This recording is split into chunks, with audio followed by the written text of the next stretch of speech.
just before we break for our lunch, we've got one more speaker, one of the most important speakers as far as the school project is concerned, and that's the representation for West Dunbartonshire, and that's Angel Sim.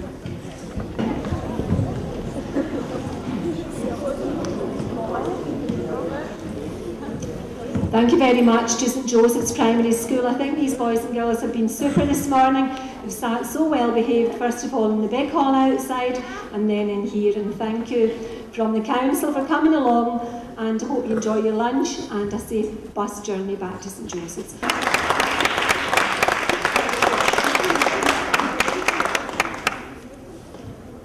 As the Quality Improvement Officer with a responsibility for health and well-being, I first heard of the Buteyko breathing. I couldn't even say the word, and yet I used to be a modern language teacher.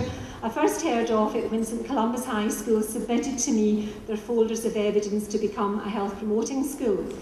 Within West Dunbartonshire Council, we're a wee bit different from some others in Scotland. We have 3 stages, stage 1, 2 and 3, and 3 is the top. And to get the top award, you have to have something which is innovative, imaginative and different. So I went out with my team, and usually the team consists of myself and 3 others, and they are nursing managers, health development officers, and these kind of people, so that we can standardise the marking of this across all of our schools. The Buteyko breathing was the piece of evidence that St Columba's felt was innovative and different, and that was to be really one of the main parts of their applying for this stage 3, the top award. I must be very honest, and it was just immediately before lunchtime. I'd been in the school 4.5 hours, very, very busy, lots of things happening. And suddenly I sat with my team of 4 and I watched 3rd and 4th years frog marching up and down in front of me with tape across their mouths, and I felt alarm bells ringing. I thought, my goodness, I've never seen this in Scotland before. Am I going to be fired? Is somebody going to collapse? What on earth's happening? One of the nurses as well, she had her eyebrows raised, but we listened for about half an hour, we watched it, and then before the school rushed me on to see lots of other very good work that they were doing, I spoke to a couple of the boys.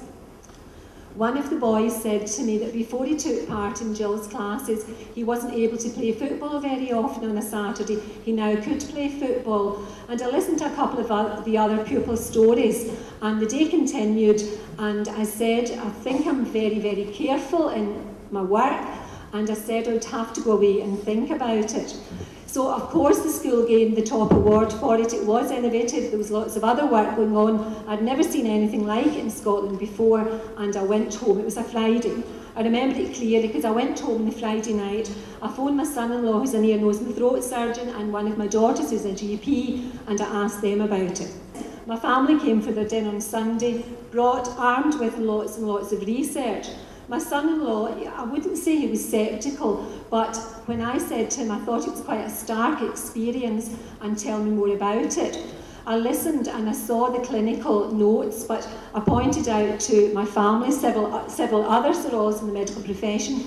We in West Dunbartonshire and St Columba's School were not trying to be clinicians or medical people, but if we saw an improvement in young people's lifestyles, then that was something we would go by.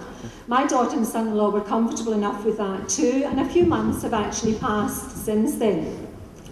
I met with Jill, Maureen and Anne-Marie, and we're actually going to form the West Dunbartonshire Council steering group to continue to take this forward. We sat down together and we very carefully planned the conference in the Beardmore, which I mentioned to you earlier was very successful and was very busy. The next rollout obviously was to look at how we can take this, first of all within West Dunbartonshire, across other establishments and then across other schools in Scotland, as part of my work involves working with the National Health Promoting School Unit. So after today's conference, I will return to the school and Jill, Anne-Marie, Maureen and myself will look at how we can roll this out. I'm very interested in getting further support from people like Harry Burns, Medical Officer for Health, and at the Beardmore, one of our members of the Scottish Parliament said he was going to discuss this with Harry.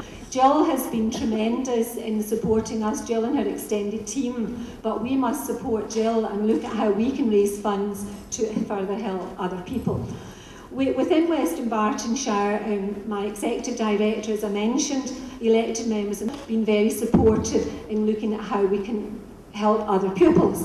We work very much in a cluster approach. So once Anne-Marie, and I think Anne-Marie's like Jill, these people are so devoted to doing this that Anne-Marie took the message out to the cluster primaries, and that's why we have with us today St Joseph's and St Eunan's Primary. The way forward in West Dunbartonshire will be to support the schools already doing the project, but there were many other head teachers at the Beardmore, and all of the evaluations were very positive. The evaluations which I had prepared asked very detailed questions like, do you have any concerns about this project? So that we can find out what worries people had. And I had worries to begin with, but my worries have all been answered.